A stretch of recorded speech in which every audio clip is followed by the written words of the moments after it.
ओम शांति। अव्यक्त मुरली रिवाइज 17-3-82।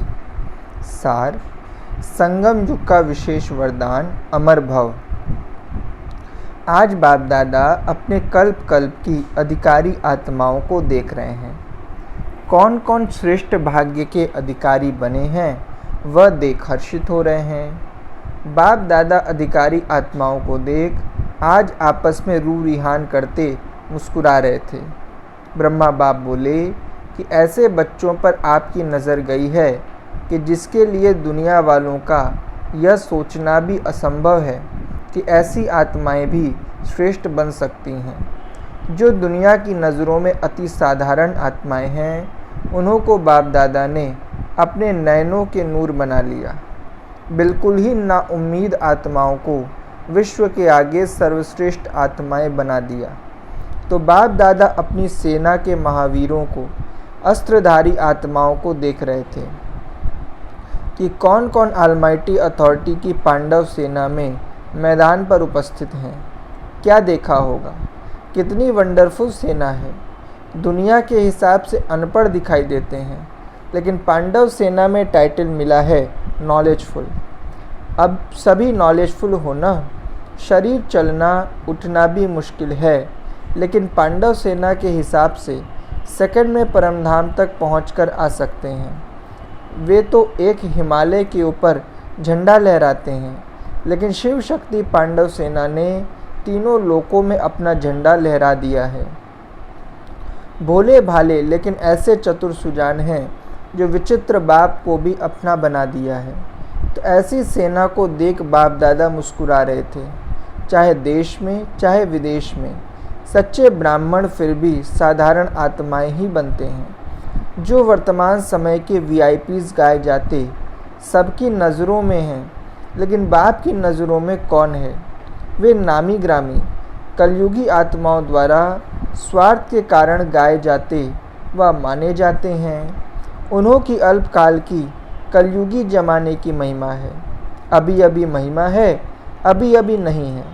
लेकिन आप संगम युगी पांडव सेना के पांडव और शक्तियों की महिमा सारा कल्प ही कायम रहती है, क्योंकि अविनाशी बाप के मुख द्वारा जो महिमा गाई जाती वह अविनाशी बन जाती है। तो कितना नशा रहना चाहिए। जैसे आजकल की दुनिया में कोई नामी ग्रामी श्रेष्ठ आत्मा जिनको गुरु के रूप में मानते हैं, वह भी अगर कोई बात किसको कह देते हैं तो समझते हैं गुरु ने कहा है तो वह सत्य ही होगा, और उसी फलक में रहते हैं। निश्चय के आधार पर नशा रहता है।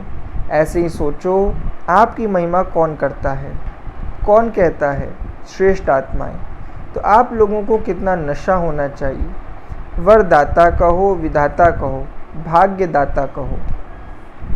ऐसे बाप द्वारा आप श्रेष्ठ आत्माओं को कितने टाइटल मिले हुए हैं। दुनिया में कितने भी बड़े बड़े टाइटल हों, लेकिन आप श्रेष्ठ आत्माओं के एक टाइटल के आगे वह अनेक टाइटल्स भी कुछ नहीं है। ऐसी खुशी रहती है।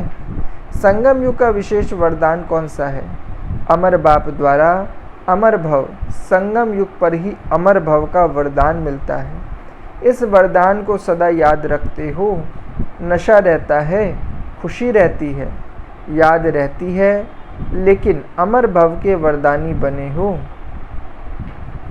जिस युग की जो विशेषता है उस विशेषता को कार्य में लगाते हो। अगर अभी यह वरदान नहीं लिया तो फिर कभी भी यह वरदान मिल नहीं सकता। इसलिए समय की विशेषता को जानकर सदा यह चेक करो कि अमर भव के वरदानी बने हैं। अमर कहो, निरंतर कहो। इस विशेष शब्द को बार बार अंडरलाइन करो। अमरनाथ बाप के बच्चे अगर अमर भव के वर्षे के अधिकारी नहीं बने तो क्या कहा जाएगा? कहने की ज़रूरत है क्या? इसलिए मधुबन वरदान भूमि में आकर सदा वरदानी भव। अच्छा, ऐसे सदा भाग्यवान बाप दादा के नैनों में समाये हुए नूरे रतन, सदा वरदाता द्वारा वरदान प्राप्त कर वरदानी मूर्त, श्रेष्ठ भाग्यवान मूर्त, सदा विश्व के आगे चमकते हुए सितारे बन विश्व को रोशन करने वाले ऐसे संगम युगी पांडव शिव शक्ति सेना को बाप दादा का याद प्यार और नमस्ते। हम बच्चों की तरफ से भी बाबा को नमस्ते। दीदी जी के साथ चक्रधारी तो हो, चक्रधारी के साथ साथ चक्रवर्ती भी हो गई। डबल चक्कर लगाती हो, स्थूल भी और बुद्धि द्वारा भी। चक्रधारी सदा सर्व को वरदानों की नज़र से, वाणी से, कर्म से, वरदानों से झोली भरते रहते हैं। तो वर्तमान समय विधाता के बच्चे विधाता हो, व वरदाता बाप के बच्चे वरदानी मूर्त हो। ज़्यादा क्या पाठ चलता है, दाता का या वरदाता का, महादानी का या वरदानी का? दोनों ही पाठ चलता है, व दोनों में से विशेष एक पाठ चलता है। लास्ट पार्ट कौन सा है, विधाता का या वरदानी का? वरदान लेना तो सहज है, लेकिन देने वाले को इतना प्राप्ति स्वरूप की स्टेज पर स्थित रहना पड़े। लेने वालों के लिए वरदान एक गोल्डन लॉटरी है, क्योंकि लास्ट में वे ही आत्माएं आएंगी जो बिल्कुल कमज़ोर होंगी। समय कम और कमज़ोर ज़्यादा, इसलिए लेने की भी हिम्मत नहीं होगी। जैसे किसका हार्ट बहुत कमज़ोर हो और आप कितनी भी बढ़िया चीज़ दो, लेकिन वह ले नहीं सकता। समझते हैं कि बढ़िया चीज़ है, लेकिन ले नहीं सकते। ऐसे लास्ट आत्माएं सब बातों में कमज़ोर होंगी, इसलिए वरदानी का पाठ ज़्यादा चलेगा। जो स्वयं के प्रति संपन्न हो चुके, ऐसी संपन्न आत्माएं ही वरदानी बन सकती हैं। संपन्न बनना यह है वरदानी स्टेज। अगर स्वयं प्रति कुछ रहा हुआ होगा तो दूसरों को देखते भी स्वयं तरफ अटेंशन जाएगा और स्वयं में भरने में समय लगेगा। इसलिए स्वयं सर्व प्राप्तियों से संपन्न होंगे, तब वरदानी बन सकेंगे। अच्छा, पार्टियों के साथ मुलाकात।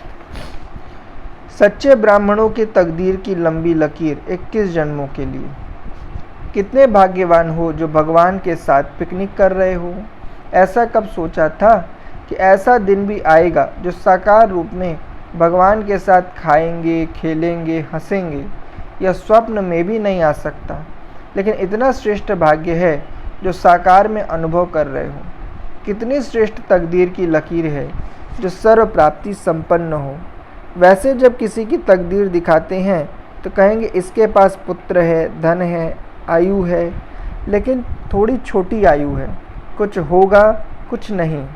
लेकिन आपके तकदीर की लकीर कितनी लंबी है। 21 जन्म तक सर्व प्राप्तियों के तकदीर की लकीर है। 21 जन्म गारंटी है और बाद में भी इतना दुख नहीं होगा। सारे कल्प का पौना हिस्सा तो सुख ही प्राप्त होता है। इस लास्ट जन्म में भी अति दुखी की लिस्ट में नहीं हो तो कितने श्रेष्ठ तकदीरवान हुए। इसी श्रेष्ठ तकदीर को देख सदा हर्षित रहो। प्यार के सागर से प्यार पाने की विधि न्यारा बनो। कई बच्चों की कंप्लेन है कि याद में तो रहते हैं, लेकिन बाप का प्यार नहीं मिलता। अगर प्यार नहीं मिलता है तो जरूर प्यार पाने की विधि में कमी है। प्यार का सागर बाप, उससे योग लगाने वाले प्यार से वंचित रह जाएं, यह हो नहीं सकता। लेकिन प्यार पाने का साधन है न्यारा बनो। जब तक देह से व देह के संबंधियों से न्यारे नहीं बने हो, तब तक प्यार नहीं मिलता। इसलिए कहाँ भी लगाव ना हो। लगाव हो तो एक सर्व संबंधी बाप से, एक बाप दूसरा न कोई। यह सिर्फ कहना नहीं, लेकिन अनुभव करना। खाओ पियो सो, बाप के प्यारे अर्थात न्यारे बनकर। देहधारियों से लगाव रखने से दुख अशांति की ही प्राप्ति हुई। जब सब सुन चख कर देख लिया तो फिर उस जहर को दोबारा कैसे खा सकते। इसलिए सदा न्यारे और बाप के प्यारे बनो।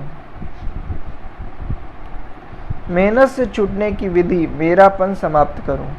बाप दादा सभी बच्चों को मेहनत से छुड़ाने आए हैं। आधा कल्प बहुत मेहनत की, अब मेहनत समाप्त। उसकी सहज विधि सुनाई है।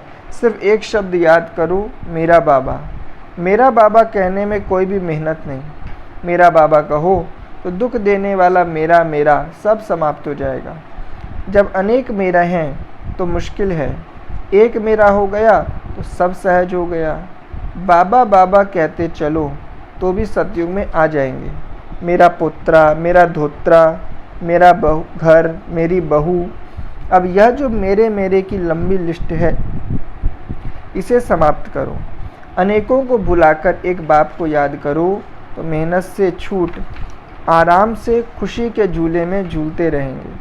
सदा बाप की याद के आराम में रहो। अच्छा, डबल फॉरेनर्स से अच्छा ग्रुप है और बाप दादा को डबल फॉरेनर्स को देख अपना एक नाम याद आता है। कौन सा नाम? विश्व कल्याणकारी। आप नहीं थे ना, तो बाप दादा भारत कल्याणकारी था। जब से आप आए हो तो बाप दादा विश्व कल्याणकारी हो गया। तो कमाल किसकी? आपकी कमाल है ना। और मेहनत भी अच्छी कर रहे हो। आपका जो साकार में बैकबोन है ना, वह बहुत होशियार है, बैठने नहीं देता है, कोई भी कोना छूट नहीं जाए। यह लगन अच्छी है, सिर्फ सेवा में निर्विघ्नता, यह सेवा की सफलता है। कोई भी सेवा शुरू करते हो, चाहे देश में चाहे विदेश में, बाप दादा यही कहते हैं कि पहले एक मत, एक बल, एक भरोसा और एकता, साथियों में, सेवा में, वायुमंडल में हो। जैसे नारियल तोड़कर उद्घाटन करते हो, रिबन काटकर उद्घाटन करते हो, तो पहले इन 4 बातों की रिबन काटो और फिर सर्व के संतुष्टता प्रसन्नता का नारियल तोड़ो या पानी धरनी में डालो। जो भी कार्य की धरनी है उसमें पहले यह नारियल का पानी डालो, फिर देखो सफलता कितनी होती है। नहीं तो कोई ना कोई विघ्न ज़रूर आता है। सेवा सब करते हो, लेकिन नंबर बाप दादा के पास रजिस्टर में नोट उसका होता है जो निर्विघ्न सेवाधारी हैं। बाप दादा के पास ऐसे सेवाधारियों की लिस्ट है, लेकिन अभी बहुत थोड़ी है, लंबी नहीं हुई है। भाषण करने वालों की लिस्ट भी आपके पास लंबी है। बाप दादा आपको भाषण करने वाला कहता है जो पहले भाषण दे फिर भाषण करे। भाषण तो आजकल स्कूल कॉलेज के लड़के लड़कियां बहुत अच्छा करते हैं, तालियां बजती रहती हैं, लेकिन बाप दादा के पास लिस्ट वह है जो निर्विघ्न, सबकी प्रसन्नता संतुष्टता वाले हों। इसलिए माला में हाथ नहीं उठाया। तो डबल विदेशियों के सेवा में कोई इतना विघ्न आपस में नहीं आता है, लेकिन थोड़े थोड़े मन के विघ्न आते हैं। बाकी मेजॉरिटी ठीक है। मन के संकल्प, मन की स्थिति अचल अडोल। सुना, डबल विदेशी अच्छी सेवा कर रहे हैं, वृद्धि करने की बधाई हो। अच्छा, अव्यक्त महावाक्यों से प्रश्नोत्तर। प्रश्न: चलते चलते पुरुषार्थ में जब रुकावट आती है तो क्या करना चाहिए? रुकावट आने का कारण क्या होता है? उत्तर: जब कई प्रकार के पेपर्स सामने आते हैं तो उन पेपर्स का सामना करने की शक्ति न होने के कारण पुरुषार्थ में रुकावट आ जाती है। ऐसे समय पर दूसरों का सहयोग लेना जरूरी होता है।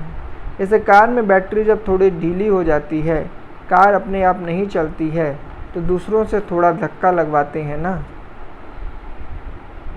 तो जिस भी आत्मा में आपका फेथ हो और समझो इनसे हमको मदद मिल सकती है, तो उनसे थोड़ा सा सहयोग लेकर आगे बढ़ जाना चाहिए। पहले उसे अपनी बात स्पष्ट सुनाना चाहिए कि ऐसे है, फिर सहयोग मिलने से चल पड़ेंगे। क्योंकि होता क्या है, जिस समय ऐसी स्टेज आती है उस समय डायरेक्ट बाप से सहयोग लेने की हिम्मत नहीं होती है। इसलिए फिर साकार में थोड़ा सा सहयोग लेंगे तो फिर डायरेक्ट लेने में मदद मिल जाएगी। अच्छा, वरदान: भाग्य और भाग्य विधाता की स्मृति से सदा खुश रहने और खुशियाँ बांटने वाले सहज योगी भव। स्पष्टीकरण: संगम युग खुशियों का युग, मौजों का युग है, तो सदा खुशी में रहो और खुशियाँ बांटते रहो। भाग्य और भाग्य विधाता सदा याद रहे। बाप मिला सब कुछ मिला, यह स्मृति ही सहज योगी बना देगी। दुनिया वाले कहते हैं कि कष्ट के बिना परमात्मा नहीं मिल सकता, और आप कहते घर बैठे बाप मिल गया। जो सोचा नहीं था वह मिल गया, खुशियों का सागर मिल गया। इसी खुशी में रहो, यह भी सहज योग है। स्लोगन: शुद्धि और विधि पूर्वक हर कार्य करने वाले ही सच्चे ब्राह्मण हैं। शुद्धि और विधि पूर्वक हर कार्य करने वाले ही सच्चे ब्राह्मण हैं। अच्छा, ओम शांति।